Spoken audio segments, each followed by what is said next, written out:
Fair लगा हुआ है, फोटोग्राफी भी लगी हुई है। इस विषय में हमारे दर्शकों को बताइए कि इसमें देखा हूँ अधिकतर मात्रा में मुझे देखने को मिल रहा है कि भगवान की, श्री कृष्ण की इस तरह की कलाकृतियों से बनी हुई अगरबत्तियां हैं। इसके विषय में हमारे दर्शकों के लिए बताइए क्या चीज है। आज मैं आपको एक बहुत ही नायाब और बेहतरीन बात बताने वाला हूँ। और ये बात हमारे ही भारत के सभ्यता, संस्कृति, कला और हमारी विरासत और धरोहर की कहानी है। अभी हमारा जो समाज है, जो हमारा यूथ है, वो वेस्टर्नाइज्ड थॉट के साथ आगे बढ़ रहा है और उसे लगता है कि भारतीय संस्कृति और परंपरा जो है वो उसको जोड़ नहीं रही है, उसे जुड़ नहीं रही है। तो हमारे कंपनी का यही मकसद है कि क्या हम ऐसा कोई तरीका निकाले जिससे हम अपने प्रोडक्ट के माध्यम से अपनी ही विरासत को लोगों तक पहुंचा सकें, समाज तक पहुंचा सकें, यूथ तक संभाल सकें, ताकि वो इसके साथ जुड़े रहें। इसी मकसद के साथ हमारी कंपनी, जिसका ब्रांड नेम प्रभु श्री राम है, जिसका नाम, और आप देखेंगे इस ब्रांड के नीचे लिखा हुआ incense with a story, incense with a story. तो इसमें जो कुछ भी आप प्रोडक्ट देखेंगे उसकी एक कहानी होगी और ये बहुत ही बेहतरीन है, बहुत ही नायाब है, बहुत ही अनोखा है कि इंसेंस की कहानी, इंसेंस को कहानियों के माध्यम से, सुगंध को कहानियों के माध्यम से बताया जाए। और वो कहानी ऑफकोर्स भारतीय परंपरा और हमारी संस्कृति पे बेस्ड है। इस बात को समझने के लिए मैं आपको अपने कंपनी का अवार्ड विनिंग प्रोडक्ट के बारे में बताऊंगा, जिसको हम श्रीपद रामायण सीरीज बोलते हैं। ये हमारा श्रीपद रामायण सीरीज है, जिसमें रामायण के सिद्धांतों और मूल्यों के आधार पे हमने इंसेंस बनाया है। अब खुद आप सोचेंगे कि भाई रामायण पे इंसेंस कैसे बन सकता है।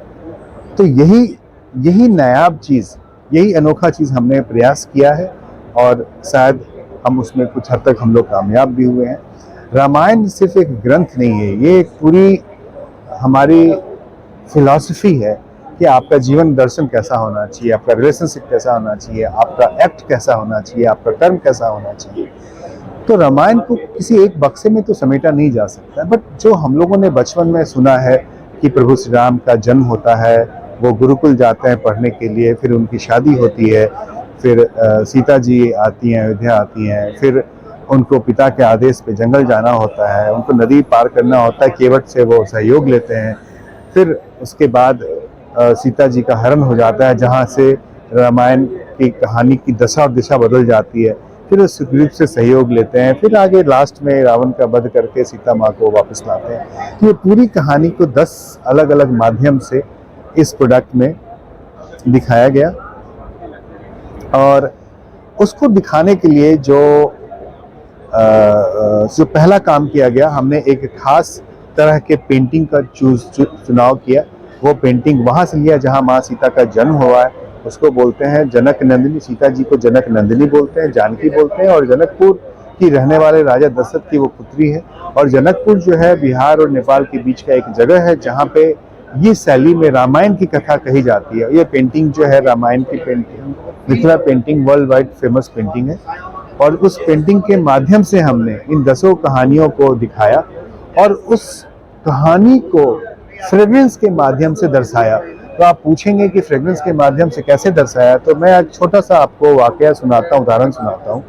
इस कहानी में एक कहानी है जब प्रभु श्री राम और लक्ष्मण और भाई लोग गुरुकुल जाते हैं शिक्षा लेने के लिए, और हमारे यहाँ कहते हैं गुरु गोविंद दोनों खरे, काके लागू पाओ बलिहारी गुरु के जिन्होंने गोविंद दियो बताए। तो हमारे भारतीय संस्कृति में गुरु का बड़ा महत्व है, बहुत परम स्थान है।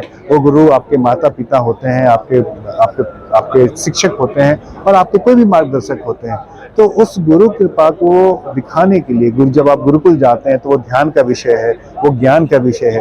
तो ऐसा कौन सा फ्रेग्रेंस होना चाहिए, किस तरह से फ्रेग्रेंस होना चाहिए, क्या उस फ्रेग्रेंस में चंदन की खुशबू होनी चाहिए जो आपको आपके मन मस्तिष्क को शांत करता है, क्या उसमें कमल की खुशबू होनी चाहिए जो आपके ध्यान को एकाग्र करता है। तो ऐसे रिसर्च करके उन खुशबुओं का समागम करके हमने गुरुकुल के लिए एक खास तरह की खुशबू तैयार की। उसी तरह से कहानी, इसके अंदर में एक कहानी है स्वयंवर की, जहाँ माँ सीता प्रभु राम का वरण करती है और उसमें एक शर्त रखा था दशरथ जी ने कि जो सिर्फ धनुष का खंडन करेगा वही सीता का वरण करेगा। तो उस वक्त उस प्रकरण को भी हमने अपने इंसेंस में दिखाया। तो ये जो स्वयंवर है, ये उल्लास है, ये खुशी का है, ये खुशी का माहौल है, ये आगे बढ़ने का माहौल है, ये स्त्री के सम्मान का माहौल है। तो इसमें किस तरह का खुशबू होना चाहिए, उस खुशबू को डिजाइन किया और फिर उसमें जो हमारा स्वयंवर का जो सीरीज है उसमें डाला। उसी तरह से सीता जी आती हैं तो वो आती हैं तो उसमें किस तरह का माहौल होगा, किस तरह आगमन में कैसा अवतरण होना चाहिए, कैसा खुशबू होना चाहिए, वो डेवलप किया। अगर वो जंगल जा रहे हैं और केवट उसको नदी पार करते हैं तो उस प्रसंग को हम खुशबू से कैसे दिखाएंगे। तो बहुत ही इंटरेस्टिंग ये जर्नी रही हमें इस प्रोडक्ट को बनाने में। और आज के प्रोडक्ट जो है देश के सभी लोग, बड़े बड़े लोग अपने व्यक्तिगत उपयोग के लिए, गिफ्टिंग देने के लिए यूज कर रहे हैं, क्योंकि ये गिफ्ट का बहुत ही बेहतरीन माध्यम है जहाँ पे कहानियों को खुशबू के तरीके से एक मैसेज को आप प्रोडक्ट के तौर पे, आप गिफ्ट के तौर पे देते हैं। तो आज ये इंडिया का वन ऑफ द पहला और सबसे बड़ा और सबसे अनोखा इंसेंस कलेक्शन वन है जो रामायण पे बना है और लोग इसको बहुत ही पर्सनल तौर पे यूज कर रहे हैं, गिफ्टिंग के तौर पे यूज कर रहे हैं, शादी और ब्याह जैसे समारोह में रिटर्न गिफ्ट के तौर पे उसको यूज कर रहे हैं। किसी के यहाँ जाते हैं तो उनके यहाँ उनको प्रोडक्ट लेके जाते हैं और हमें भगवान का आशीर्वाद है। इंडिया के जितने भी बड़े बड़े लोग हैं उन्होंने इसको इस्तेमाल किया, उन्होंने इसको सराहा, उन्होंने मुझे प्रशस्ति पत्र दिए, मुझे उन्होंने लेटर लिखे। और उम्मीद करता हूँ कि मैं अपने प्रोडक्ट के माध्यम से भारतीय कला संस्कृति और हमारी जो धरोहर है वो आम लोगों तक, खासकर युवाओं तक, इंडिया में, इंडिया के बाहर मैं ले जा सकूंगा। आपको इस पूरे स्टॉल में जितने भी प्रोडक्ट आपको मिलेंगे वो सबकी कोई ना कोई कहानी है, चाहे वो इनक्रेडिबल टेम्पल की कहानी हो, चाहे वो तिरुपति माला की कहानी हो, चाहे वो बाबा विश्वनाथ की कहानी हो, चाहे वो लाइफ एंड गॉड की कहानी हो। सारे प्रोडक्ट आपको कहानी बेस्ड मिलेंगे, बेस्ड होंगे। तो आपको हर एक प्रोडक्ट में कोई ना कोई कहानी मिलेगी और यही हमारा प्रयास है। और उम्मीद करते हैं कि हम जल्द ही सभी लोगों को अपने प्रोडक्ट के माध्यम से भारतीय संस्कृति, कला और अपनी धरोहर तक लोगों तक पहुंचा सकेंगे। हमारे लगभग हमारे सारे प्रोडक्ट यहाँ पे हैं। घी है, स्किम मिल्क पाउडर है, फ्रेश क्रीम है। वो तो फीडबैक एक्चुअली न्यू प्रोडक्ट्स से हमारा लॉन्च हुआ है।